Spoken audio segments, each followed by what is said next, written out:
News on YourIowa.com is brought to you by the Commission on U.S. Territories, striving for equal representation around the globe, and by Keep Iowa First, committed to keeping the Iowa caucuses the first in the nation contest in selecting the presidency of the United States. And now, here's your host, Brent Roske.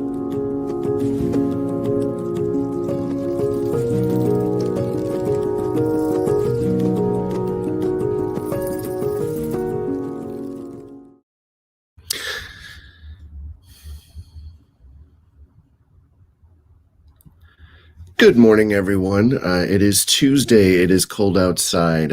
Stay inside if you can today. So we're going to have a conversation with Al Womble today. He is the chair of the Iowa Black Caucus. They had a very sad, unfortunate, shameful event happen. Sunday night, they had a Zoom meeting scheduled, and racist thugs hacked their way in. And we're going to be chatting with Al about that. It looks like we had some tech issues. Looks like Al is with us now. Al, can you hear me, buddy? Yes, I can. Thanks for being on the program today, Al. I do appreciate it. This was last minute notice. I do appreciate you jumping on this morning. So before we kind of talk about the reaction to it, I was wondering if you could just kind of walk us through not only what the event was. It sounds like it was a great event. I'm sorry I wasn't there, but it sounds like it was a great event. And then what happened? Yeah, so on the first and third Sunday of every month, the Iowa Democratic Black Caucus has their normally regularly scheduled meeting. This one happened to be on Super Bowl Sunday.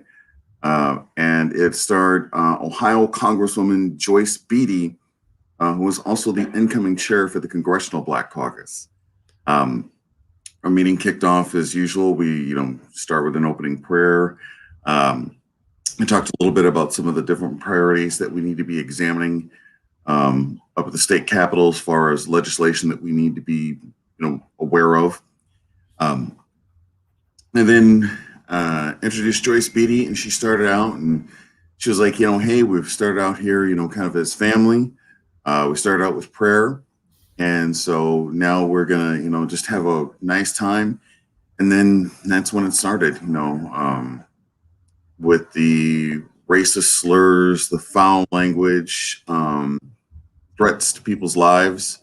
And, I have to really give it to the Congresswoman. She was unflappable in that moment. She said, I've been in Congress for several different years. Something like this isn't going to affect me. But I think that's, she's also the inclusion chair in the United States Congress as well, which is just ironic and sad in this instance. But it's not that it was just a couple things and it was done, right? I mean, they just started and now and kind of kept going on for some time, correct? Yeah, I mean, it first started, I thought somebody had left their, possibly left their self unmuted and was talking to somebody else. But then it was pretty clear that they were there to disrupt the meeting. Anytime, Joyce Beatty spoke, they were just, yelling really foul things, racist slurs, foul language, just yelling things like shut up. At one point and said, you're all going to die in 5 days and we're coming to get you. And, I eventually did have to call it because they just would not stop. And it wasn't a matter of that we were, afraid or scared, more along the lines, I had to respect, the people who are on the line with us and not subject them to that sort of, absolutely just foul and disturbing language. Because I'm like, that's violence against people. Absolutely, 100%. And not only were you there, not only was U.S. Congresswoman Beatty there, but there were the Iowa Democratic Black Caucus has Iowa lawmakers as well, correct? Yeah, that's correct. Representatives Kale Abdul Samad was on there, and so was State Representative and IDP Chair Ross Wilburn was on there as well. We also had a Muscatine City Councilman and Muscatine Democratic County Chair Kelsey Brackett was on there. So, we had quite a few individuals from across the state that were on there that evening. And we're going to talk some more about it, but just because I know people are wondering, I've been getting emails. This program sent out a press release talking about this conversation today. Is there any hope in finding just the disgusting individuals who did this? Al, did I lose you there? Al, if you can hear me, just click back in when you can. Yeah, it looks like we've lost Al there. So I'm going to remove him and then see if he can click back in.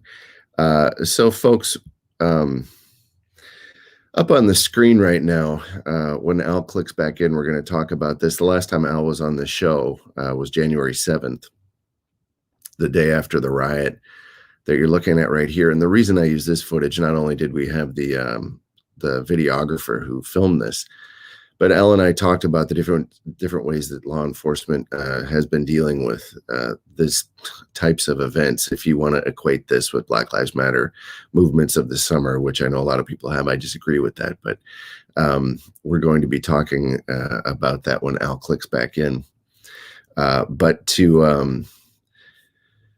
There's just so many things, folks, going on. Now, I'm going to walk through, until we get Al back on, I'm going to walk you through some of the folks that we're going to have on doing a very small part to honor Black History Month.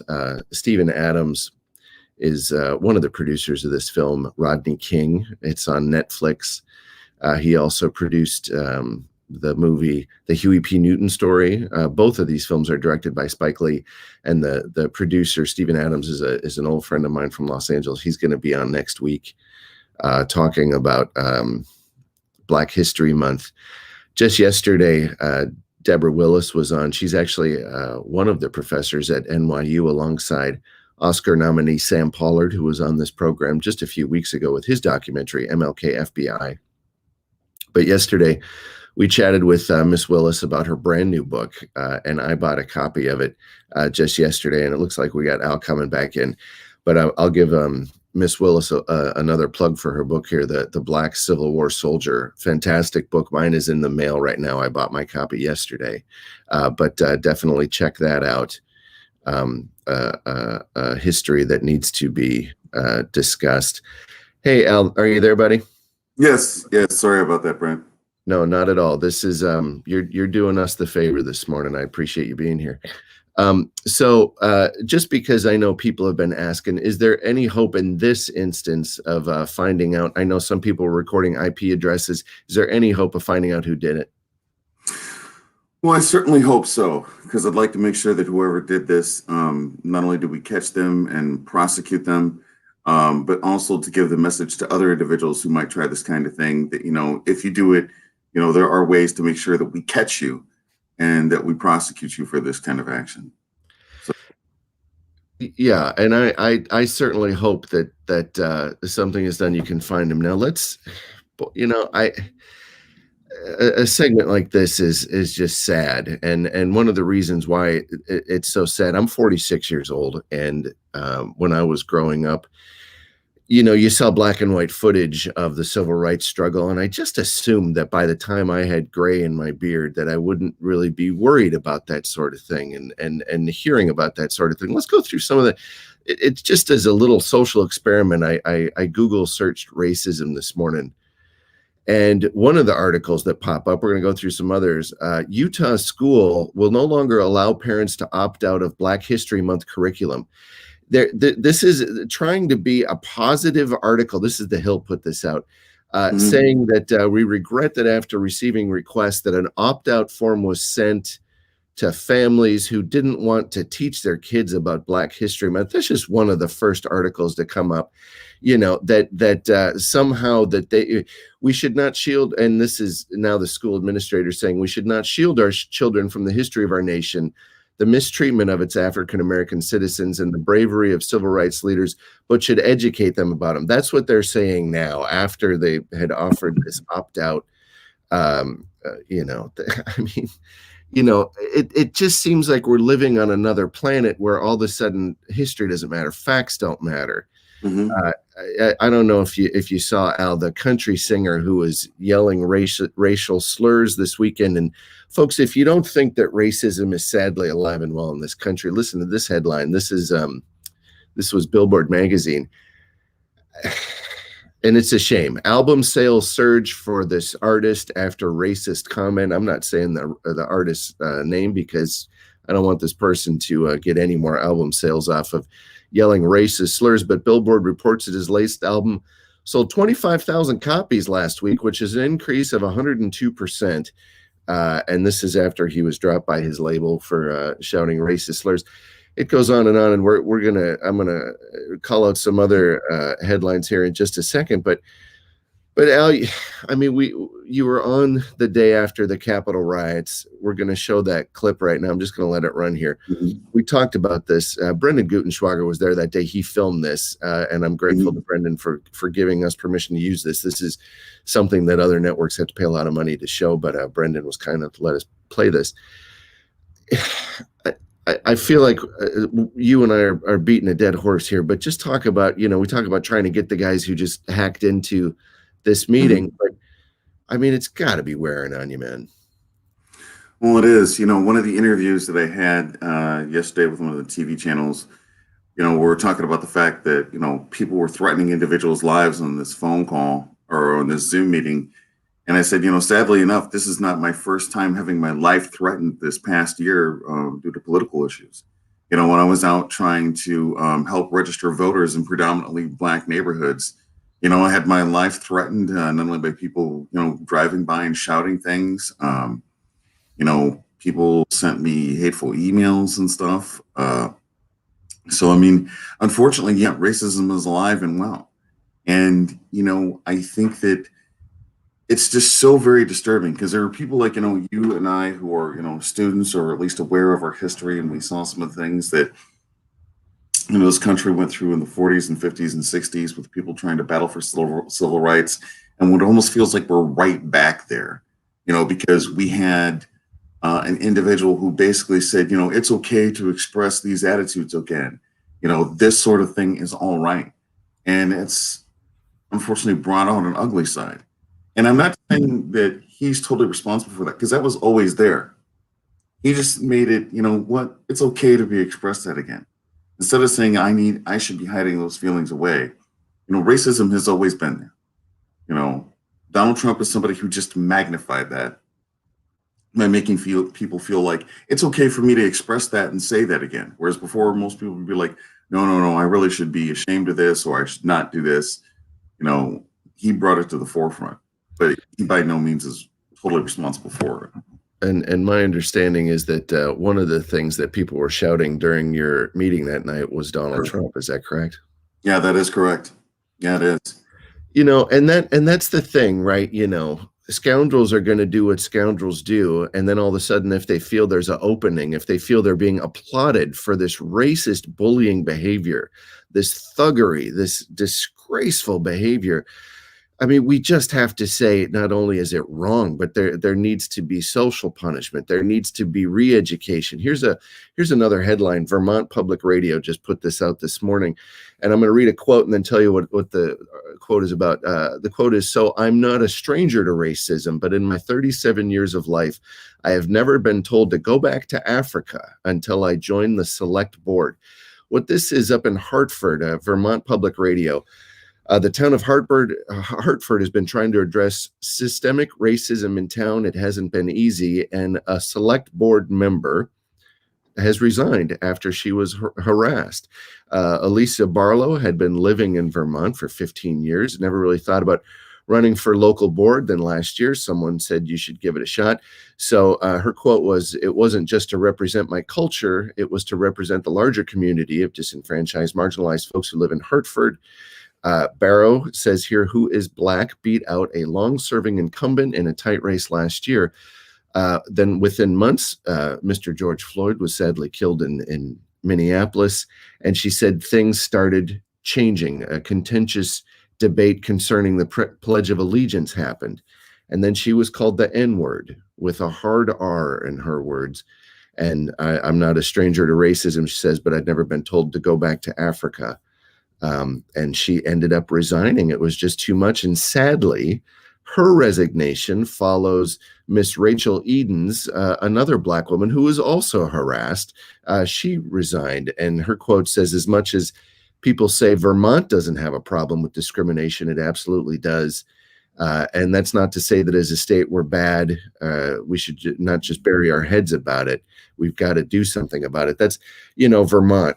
Here we are in Iowa, and I am grateful to Mr. Cameron Middlebrooks was on an episode of Roske on Politics, and he said something that just really struck me. He said, you look at the comments on the KCCI Facebook page, and he goes, I'm being on the show and I talk to people who are concerned about equality and racism in the state. But he goes, I read these comments and it just doesn't seem like many people are not only concerned about it, that they're rejoicing in it. And I'm paraphrasing, and I don't mean to speak for Mr. Middlebrooks, but just, and you go to some of these comments where people, these keyboard warriors, they just, get all filled. They express this hate. And for you folks to be at the front lines of it, and my understanding is you had a different event that you actually canceled. Is that right? The event has not been canceled. It's been pushed to the end of the week. So we were last night an event with our very own Congresswoman Cindy Axne and California Congresswoman Maxine Waters.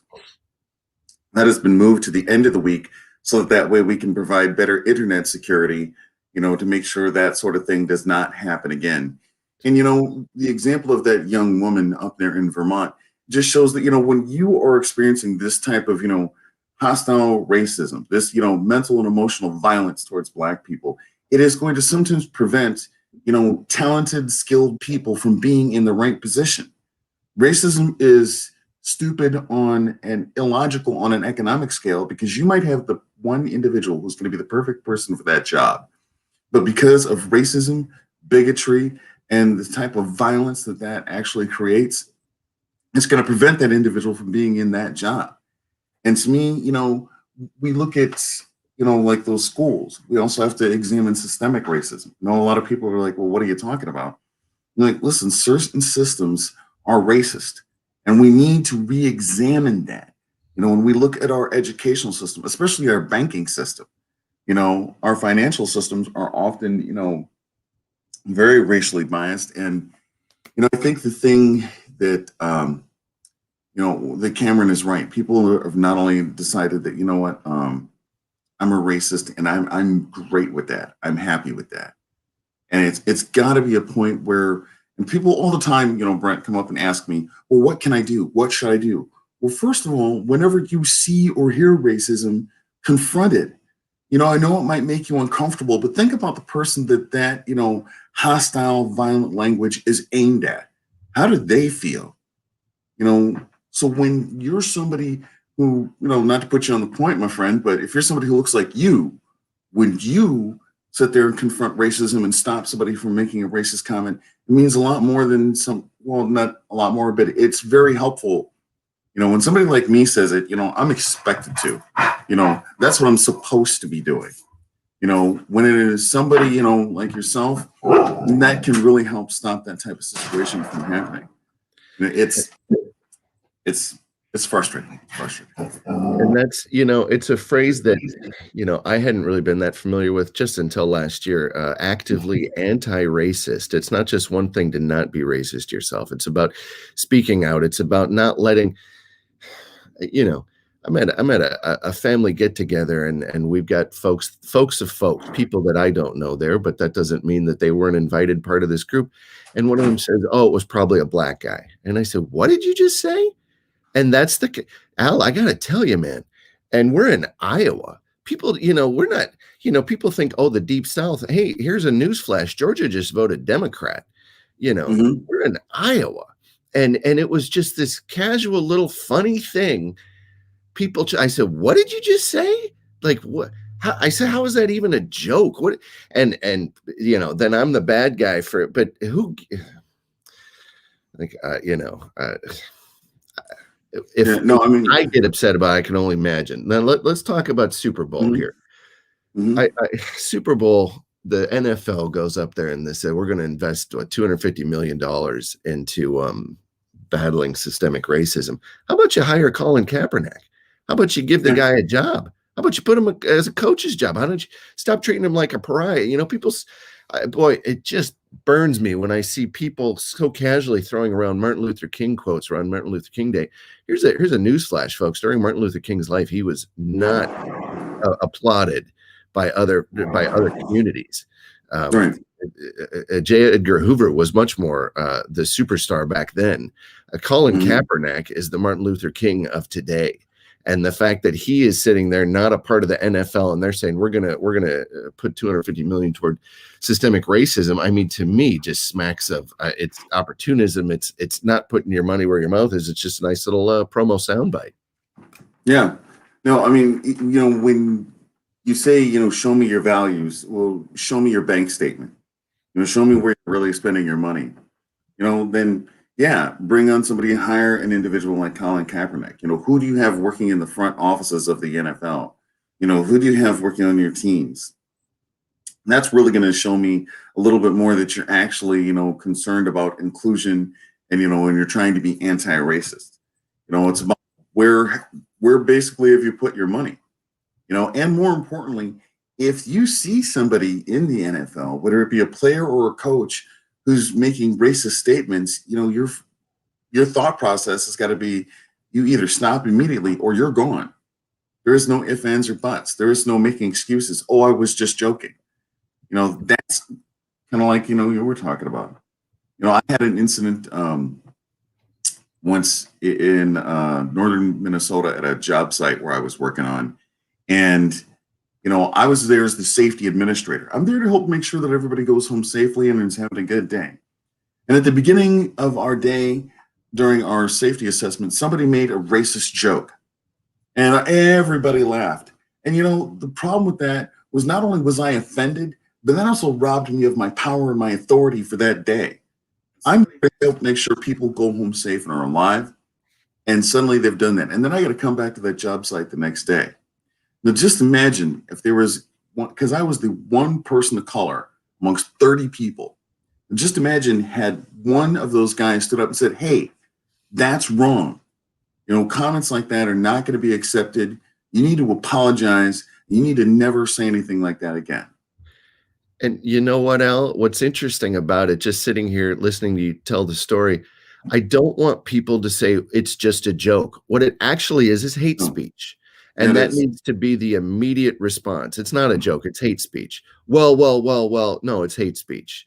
It's got to be stopped dead in its tracks. Here's another headline. This is USA Today headline: House Democrats file resolution to declare racism a public health crisis in Kentucky. They're talking about listing a series of statistics showing the wide racial disparities and inequality in Kentucky regarding health incomes, poverty, incarceration rates, and it states the General Assembly would declare racism a crisis, quote, affecting the well-being of our entire state, with redress demanded through current budgetary assets, resources, and capital for racial equity. And, you know, I've talked, people just don't think about it that look like me. But the Midwest here is incredibly difficult for folks of color to live. The inequalities are worse than some parts of the South here in the Midwest. And so again, just to see another headline out there today, this, you know, not much of a social experiment. Just Google racism. That's another one of these headlines that popped up. Yeah, you know, I mean, one of the things that I think about is, you know, our justice system, and you look at the fact that, you know, Black people are incarcerated at 10.1 times the percent that white people are here in the state. And you also look at the fact that, you know, 1/3 of all homicide victims in the state of Iowa are Black.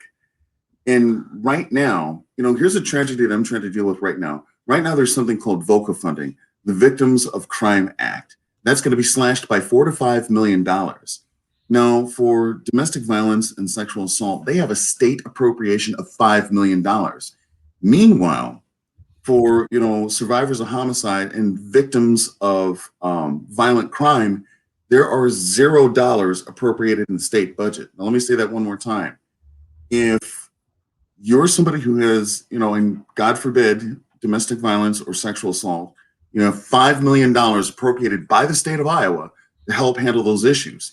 However, if you are a survivor of homicide, as far as, family members, or if you're a victim of a violent crime, there's absolutely $0 that are spent from the state of Iowa to help with that type of situation. And we're talking about the fact that 1/3 of all homicide victims in the state of Iowa are Black. Now, maybe No, there's a correlation.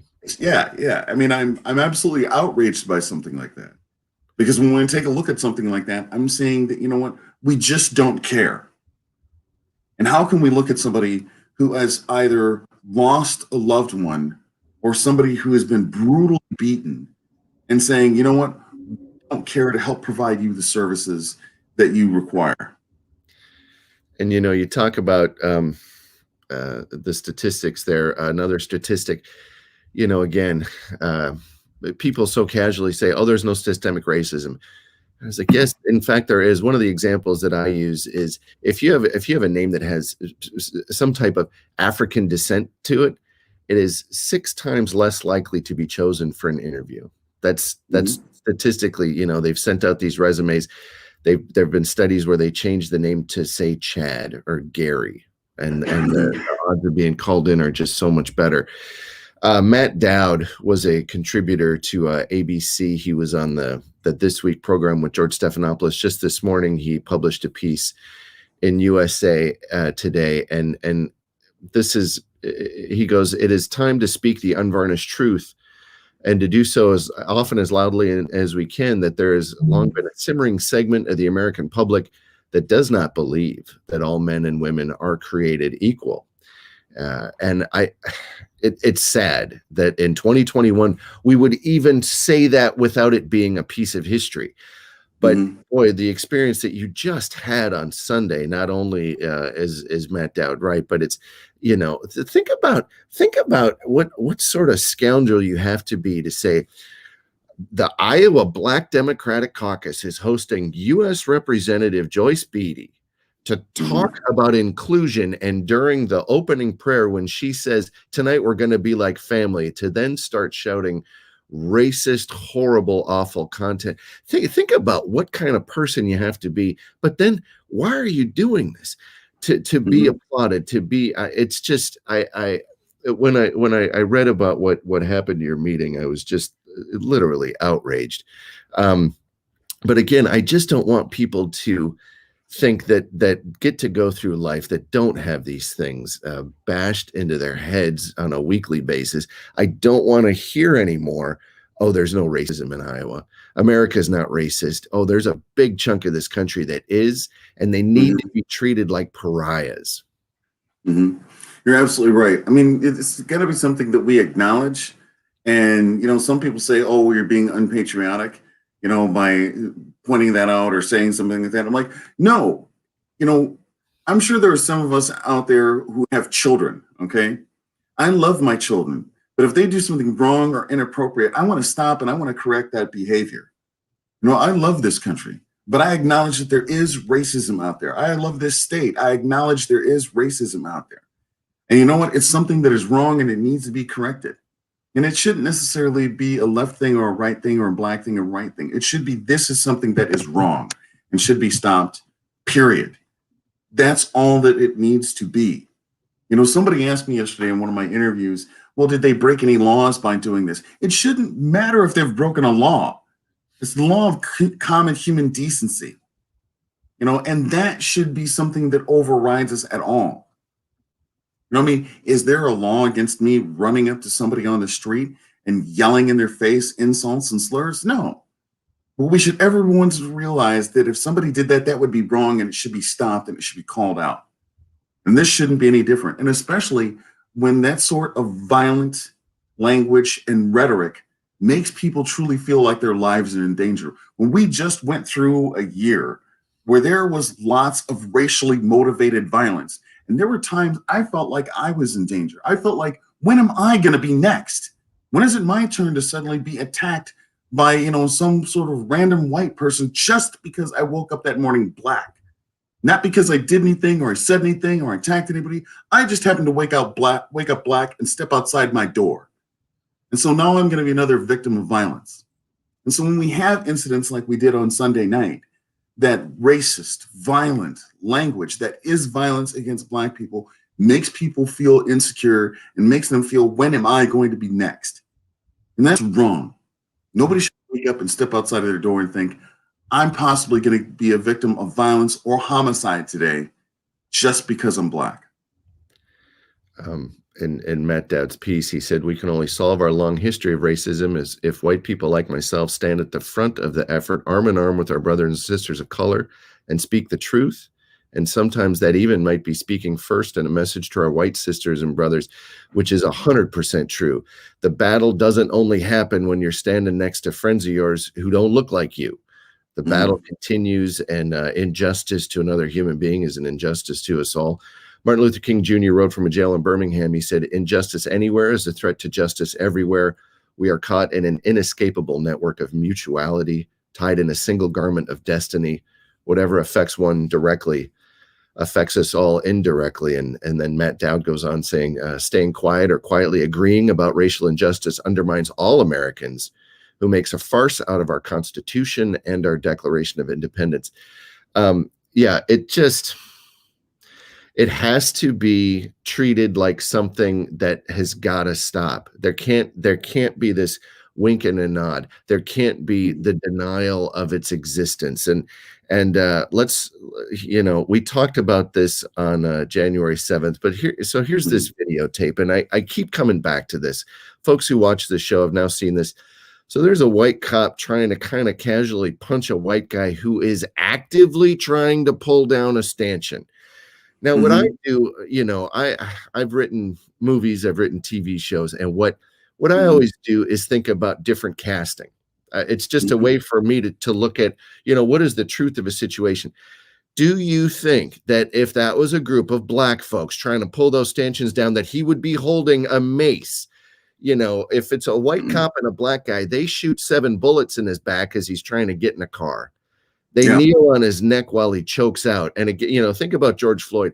Think about if George Floyd was a white woman and if it was a grown man kneeling on her neck, how people might react a little differently. They might not say, well, he did try to pass a $20 counterfeit bill. Maybe they wouldn't be saying that if they saw a different face under the guy's knee.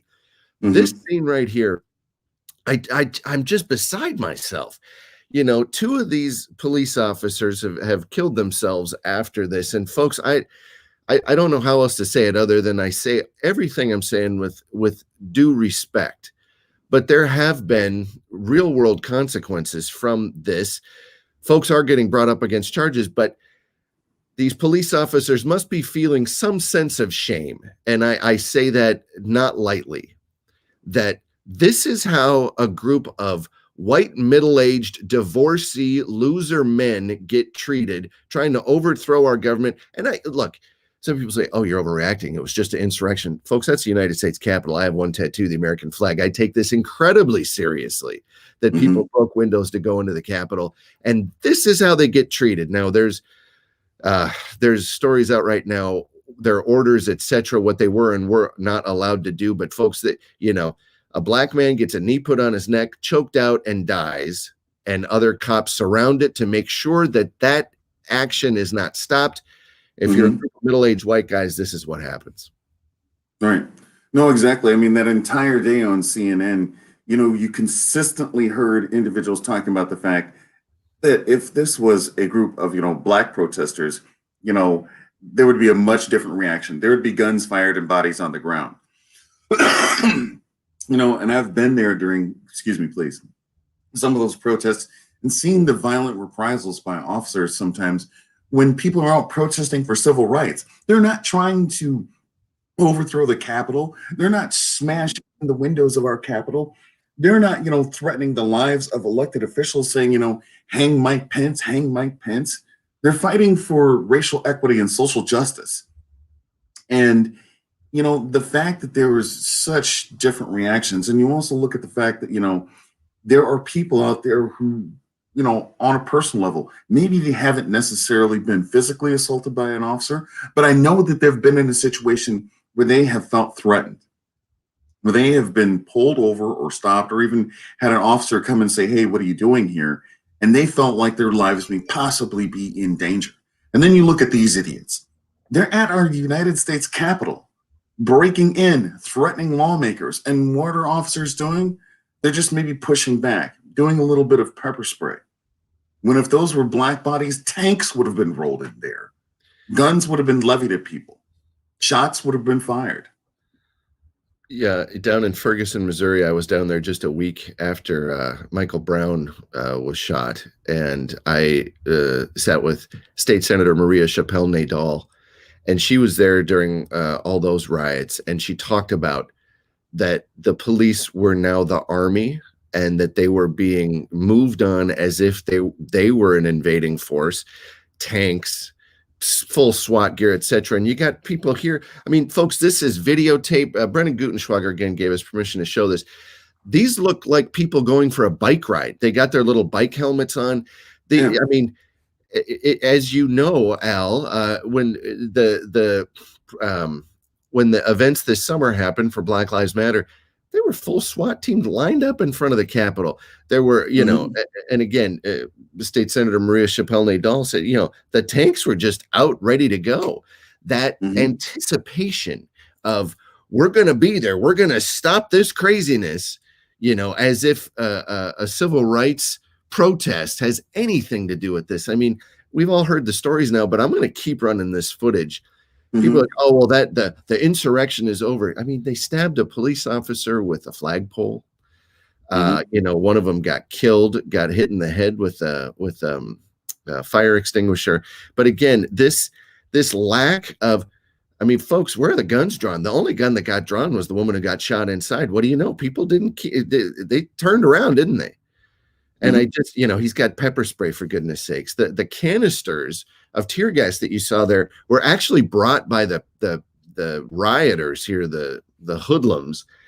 And it just, we've got to acknowledge this. We have to, and this is where, one of the big movements in the United States right now is talking about defund the police. There has to be a re-education of the police. There has to be a new strategy of the police, or they must be defunded. Because I served for one whole week as a prison guard here in the Iowa penal system. It's a true story. One of the folks that was trained with me was a English former police officer in England. And he said, I don't want any part of American law enforcement. He goes, I didn't carry a gun on patrol. He goes, my job was to create relationships with the community, work with them to figure out how we can keep our community safe. He goes, well, I wasn't walking around tasing and shooting people. He goes, American law enforcement, he goes, so often it seems like it has nothing to do with creating community. It's them and us as the mentality. He goes, prison guard, at least that question is not there. I can do my best to treat people with respect here. But he goes, as a police officer in the United States, he goes, I didn't get the sense that would be job one. Yeah, I mean, let's just go back to the old adage that when, all you're given is a hammer, you see every problem as a nail. When you look at the militarization of our police forces, and then the type of training and attitudes they're given, and, the system that they're put in, then yeah, it starts to develop and create that attitude in many, that sort of violence and reaction to the Black community is fine, that's okay. And it's absolutely astounding that more people haven't seen that, when we talk about community policing, real community policing, it looks much, much different. There's a much different reaction to it. When we talk about, an organization like, say, the Iowa Coalition for Collective Change, that's something where they try to stop violence by having different community members and community leaders. When they hear about something that's going to happen, community members and community leaders rush into these situations, and they are the ones who are trying to stop the violence. Individuals aren't calling officers. They're not asking for them to come in. They're looking for people within the community to try and help stop this. And the unfortunate thing is, it often is far more effective. And the reason I say that is because it's not funded. It's not supported. And it's something that really, really should be, because when we look at trying to create a society where we really, really want to stop the violence, where we really want to stop not only violence against each other, but the violence against, certain members of law enforcement, against the community, that's what we should be supporting. That's what we should be standing behind. And officers should relish the chance to experience, and be a part of real community policing. Yeah. And, you talk about, someone asked you if what happened was illegal. In Germany, it is illegal. Holocaust denying is illegal. There are punishments. If you distribute hate speech in the form of printed documents, it is considered illegal documents. And France has hate speech legislation. And that is the shame of freedom of speech in this country, is that people stand behind it as a way to protect hate speech, and we've got to change that. I think it absolutely has to be changed. And again, just a small step. When you hear someone make a joke, it's no longer a joke; it's hate speech. When we allow people to be treated any differently than anyone else here in this country, I mean, we're supposed to be a nation built on equality, and I was chatting with a friend many years ago, and not thinking that I'd have a similar conversation now, but he was saying, at least in the 50s and 60s, that it was overt, that there was segregation. He goes, now it's just taken on this quiet backroom type of thing, but I think the strength of it is still there. We have to stop it. And again, jumping back to Matt Dowd's statements here, while the Union won the actual Civil War, what we see today is that the ideas and culture of the Confederacy did not get defeated. It merely took the fight from the battlefields into our politics. And I had on former State Rep Karen Derry just last week talking about school vouchers. And I said, is school vouchers the new white flight? Talking about, I don't want to send my kid to the public school. I want to get $5,200 to send them to a private school, or a charter school, as they're calling them. So what? They don't have to be around Black and brown kids. Is one of the things that is being talked about at the state capitol right now. This is actively going on. Just another way to segregate, to create little different communities, instead of embracing at least what the founding principles were on the statues of this country. And people, we cannot turn away from the reality of the fact that Thomas Jefferson, when he was in his 50s, he stopped talking about abolition, because in his 50s, he realized that the two most valuable things that he owned were the land that his parents gave him. He never worked a day in his life. His parents gave him the land, they gave him his wealth, but they also gave him the slaves. And those were his two most valuable things, he said: the free labor from my slaves and the land that they toil on. And, so what did he do? He created more slaves. He raped his slaves to create more slaves, and then owned them. And then when he died, wouldn't even release them on his death. And things like that can't be shunned. You can't be, you're being anti-American. No, this is the reality.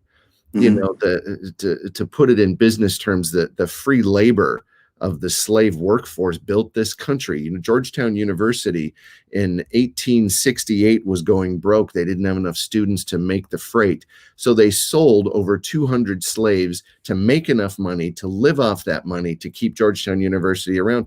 And people say, well, what does that mean to ancestors of that university? I say it's unpaid labor. Talk about, reparations gets the talk. Well, what are we talking about reparations for? No, folks, this was stolen labor that needs to be accounted for. Georgetown University would not be in existence had they not sold over 200 slaves. And then to put that into personal terms, children ripped away from parents, generations on the Thomas Jefferson farm. We're living there. When Thomas Jefferson died, he had a bunch of debts to clear. So they sold slaves on the steps of Monticello to clear his debts. And children of families that were, people, the old stories are, people would go to dinner at Thomas Jefferson's house and they'd say the slave standing there looked just like him. Well, that's because Thomas Jefferson was their father. Ripped apart, families ripped apart on the steps, never to be seen again, sold into slavery in different houses down in the South, etc. And people, what we can't turn away from this. We have to look it straight in the eye, and we have to say these are the tragedies that this nation was built on. But if we do not address it now, this will continue. Well, you're absolutely right, because, what is the legacy of slavery? Well, the legacy is, like you said, free labor. And then also not seeing the value in, paying dollar for dollar, Black employees the same way that they're paid white employees, because it essentially turned that human being not just into a piece of property. It ripped them of their humanity and their place within society. I look at something that I own, a hammer or a nail or something like that. That's essentially what it turned, Black people into. Just a piece of property that was not to be valued, not to be humanized, not to be treated with any sort of equity. And you're right, just because the Civil War was won does not mean that those particular attitudes went away, either in how they looked at Black people as far as being fully, and that should be fully integrated into society, but also looking at them that their labor isn't as valuable. So I'm still going to pay them pennies on the dollar to this very day. And when we go back and we talk about things like, hate speech and stuff like that, we have something in this country called assault. And assault can merely mean that I come up and I say, you know what, I'm going to go ahead and just beat the heck out of you.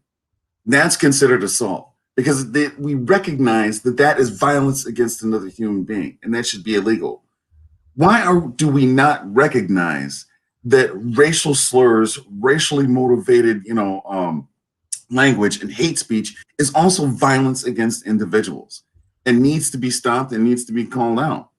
When we don't recognize our past and we don't recognize some of the things that people went through in this country, then not only are we doomed to repeat it, but we're saying to ourselves, we're okay not being better. We're okay not making ourselves a better society. And I'm not just talking about the racial equity piece. I'm also talking about, you may be denying yourself one of the best employees in the world by saying that because that individual is Black, I'm neither going to promote them nor am I going to pay them a fair scale. And the one thing and I'll just say this quickly, there's House File 222, which is up right now, which is called the Anti-1619 Bill. Essentially a bill that was introduced into the Iowa House that says that if you use in part or whole any of the New York Times project known as 1619 as any sort of history curriculum, then they're going to pull the state funding from that educational institution. And that's exactly what you're talking about, Brent. Let's just wash away that piece of history. Let's never talk about it. Let's only, let people know about, George Washington, Thomas Jefferson, and Abraham Lincoln. And there's nothing else that happened during the early years of our country that may have affected how we developed as a nation. Well, there actually is, and it needs to be addressed. And it needs to be something that we do talk about, because it actually happened. We're not making this up. This isn't a novel. It's not Game of Thrones. It's real.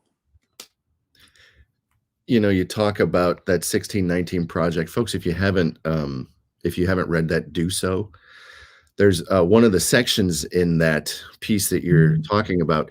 The headline is it's so arresting. The headline is "Humans Were Sold Here," and what it is, one of the chapters, I guess you call it, of 1619, the essays, is a photo essay of different spots where one is the middle of an intersection in Baltimore. One, actually, DC Shadow Senator Paul Strauss told me about. These were places that there were slave trades that are now just, that's the storefront. That's one of the photos in this, what I just mentioned, the steps of Monticello, Thomas Jefferson's home. People, they weren't slaves. Oh yeah, it was run by slaves. 8-year-old. So if you were born as a slave on Thomas Jefferson's farm, he wrote a book about it called The Farm. These are his words. As soon as you were old enough to walk, then you were nursing the older slaves. You were making sure that they were, as healthy as they could be to get more work out of them. Then when you became 6, 7, 8, if you were a boy, you were sent to the nailery. These boys would just sit there and make nails all day and these little kids, they never experienced childhood. They never experienced the joy of childhood. And then other slaves, their job was to beat the little kids to make sure that they would keep making nails. That's Thomas Jefferson, folks. That is the business he ran. Again, this photo essay is called "Humans Were Sold Here." What it's talking about right now is that these places were literally humanity was stolen from them. Their whole lives were stolen. But people don't realize that generations of families were stolen. Thomas Jefferson, when he died, had 3 generations of slaves alive working for him on his on the farm, what he referred to it as.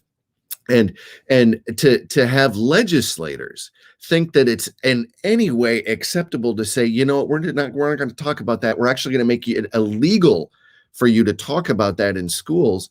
How can that not be? It's not hate speech. It's I don't even know what you would call it. The reverse hate speech, not even being allowed to talk about real history that happened, as if this country would suffer for it. We have to look at those things directly in the face, and I can only hope. Again, I read the headline earlier. The school in Utah saying that they won't allow people to opt out of Black History Month. Like, what do you mean you can opt out of it? What sort of backwards thinking is that? Yeah, I'm not going to. I don't know. History. The history books. There's so much intent goes into the writing of these history books. Al, I can't thank you enough for being on today. Final thoughts to leave us with, Al, and maybe what about your upcoming event, but final thoughts on what happened Sunday and what we should be thinking about. We should be thinking about the fact that, unfortunately, racism is alive and active here in the United States. And it's going to take every single one of us to fight against something like this, to make sure that we're not all plagued with it as we move forward in our future. Our event, it's going to be this upcoming Friday with, Iowa Congresswoman Cindy Axne and California Congresswoman Maxine Waters. So I ask everybody to make sure you look for that event and then tune back into it. Please come out and support the Iowa Democratic Black Caucus. And, when it comes to Black History Month, this is the most important thing. When you don't know anything about my culture or my community, how are you going to have any respect for me? So when we talk about Black history, it is something that has mostly been avoided being taught and discussed in our schools. And so we wonder, why does racism exist when you're not taught or discussing anything about the value of my culture? And I'm not just talking about Martin Luther King. I'm talking about the great scientists, the great poets, writers, painters, inventors. Those are the types of things we also need to understand, because Black people have been contributing to this country in several different ways. There are probably a lot of people who don't understand that it was a Black man who invented the self-contained breathing apparatus. It's probably not a lot of people understand that it was a Black man who invented the elevator. We need to look beyond ourselves and start understanding, I need to see this other culture. I need to understand the value they contribute to my society. And I need to embrace that and be joyful about that. Al Womble is the chair of the Iowa Democratic Black Caucus. Thank you so much for your time this morning, buddy. Thank you very much, Brent. It was a pleasure talking to you. Sunday's event was horrible, but hopefully it's going to make people realize, this really is a problem, and I need to stand up and do something about it. Amen. Folks, we'll be right back here tomorrow with more of the program. Thanks for tuning in.